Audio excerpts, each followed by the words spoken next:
Walk into a Rolex market asking for a Daytona and you'll get the same reaction as someone asking for VIP access with a fake wristband. The watch might be in the back, but it's not for you. Rolex isn't just selling timepieces, they're selling the chase. And ADs, they're the gatekeepers making sure not just anyone gets through the door. Welcome back to Opulent Oasis. Today, we're breaking down how some people actually score the Rolex everyone else is begging for. After speaking to thousands, Watch Life knows one thing for sure. It's not about flashing money, it's about knowing the unspoken rules. Rejection isn't personal, it's just part of the game. But play it right, you might just get the call. Step 1. Become a high-spending client. Let's not kid ourselves, money still talks, and in the world of Rolex, it speaks loud and clear.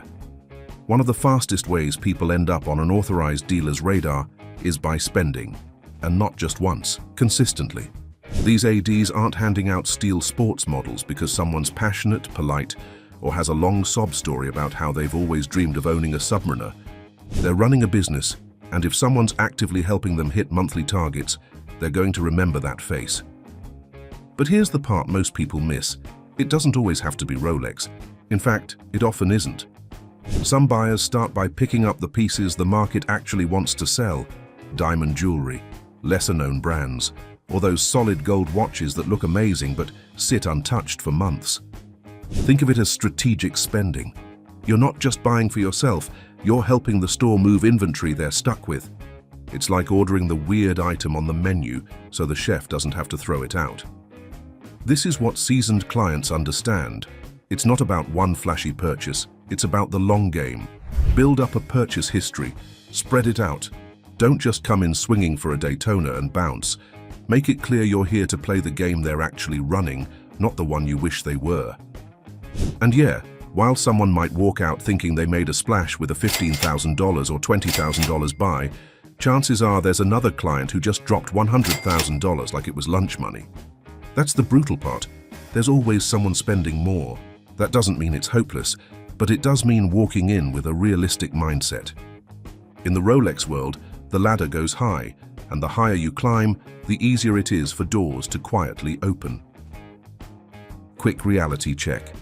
If you're liking the tea, toss us your email and stay in the loop. All right, let's roll on. Step 2. Build a genuine relationship. Now here's where it gets interesting. Not everyone buys their way in. Some people take a slower, subtler route. They build a real relationship. No grand entrances, no Rolex wish lists printed out on a clipboard. Just consistency. They show up, talk like normal people, and treat the AD staff like actual humans, not like gatekeepers to a treasure chest. No pressure, no weird flexing, just good energy, a bit of patience, and a conversation that doesn't revolve around, "Do you have any stock in the back?" This isn't about playing mind games or schmoozing with some hidden agenda. The people who pull this off aren't strategizing. They're just genuinely easy to talk to. Maybe they swing by every now and then without asking for anything. Maybe they talk about their favorite restaurants, a recent trip, or that new movie everyone's pretending they understood. Sometimes they bring coffee, sometimes they just bring good vibes. And in a room full of people laser-focused on scoring a steel sports model, that kind of chill energy is rare and refreshing. Over time, the staff starts to remember them, not as the guy begging for a Pepsi, but as someone who makes the room feel lighter when they walk in. That kind of presence is more powerful than people think. It creates a different kind of loyalty, one not built on transactions, but trust. And that trust, it's hard to fake, but easy to lose.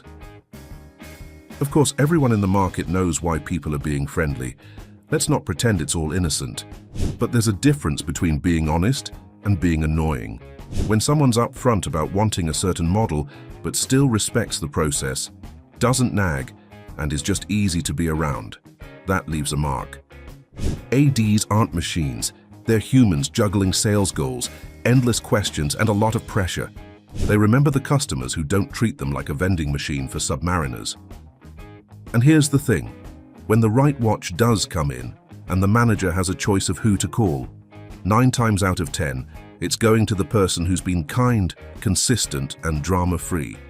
Not the one who showed up once, dropped a wish list, and disappeared. Building trust takes time, but it also builds loyalty on both sides. There are more of these stories out there than people think. Clients who never spent crazy money but still got a hard-to-get piece simply because they were down to earth and easy to work with. No ego, no pressure, no hidden motives, just respectful, real interactions over time. In a market filled with flippers, entitled buyers, and endless noise, sometimes just being a genuinely decent human is what sets someone apart. No spreadsheets, no spend history, just patience, presence, and connection. Funny how rare that is, and how well it works. Step 3. Have an amazing personal story. Some people don't drop tens of thousands, some don't butter up the sales team week after week, and yet, somehow they still get the call.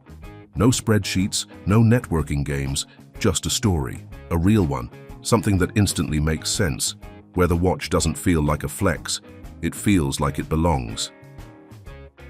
These are the people who walk in and, without saying much, make an impression. Not because they're flashy or persuasive, but because their story fits so well it's almost poetic. One guy was training to climb Mount Everest. He walked out with an explorer, a commercial pilot who logs more time in the sky than most people spend awake. He got the GMT, and the guy who dives for a living? Of course, he walked out with a submariner. These watches weren't created to sit under showroom lights, they were built to do things. And when someone lives a life that mirrors that purpose, it clicks. Authorized dealers aren't just selling watches, they're protecting the brand narrative. And when someone walks in and is that narrative, that's rare, that's memorable. It's not about who has the most money or who's been waiting the longest. Sometimes it's about who makes the watch mean something. And let's be clear, it doesn't have to be an extreme lifestyle. Not everyone is scaling peaks or navigating shipping routes. Amazing doesn't have to mean dramatic, it just needs to feel real. A doctor working in conflict zones, a teacher helping underserved kids, an engineer rebuilding after a natural disaster. Those stories carry weight. It's about purpose, passion, something that shows this watch isn't just another status symbol, it's part of a journey that actually matters. That said, the temptation to stretch the truth is always there. To throw in a little extra flair, turn that hiking trip into a summit attempt, or subtly suggest you fly planes when really you just collect boarding passes. But here's the thing, ads can tell. They've heard every version of "my life is secretly epic," and if the vibe feels off, it's game over. Authenticity can't be faked, not for long. And when it is authentic, that's when it really works. An honest, compelling story can open doors that even six-figure spending doesn't. It resonates. It gives the staff a reason to root for you. It turns a transaction into a moment, and in a space crowded with buyers chasing hype, being someone who actually fits the watch. That's the rarest flex of all. So what's your angle? Big spender, charm offensive, or living such a wild life the watch practically begs to come with you? Ever actually got the call, or just another "we'll let you know"? Drop your Rolex war stories in the comments. We want the wins and the heartbreaks. If you're into this kind of chaos, hit like, subscribe to Opulent Oasis, and check out our other vids. The game's just getting started.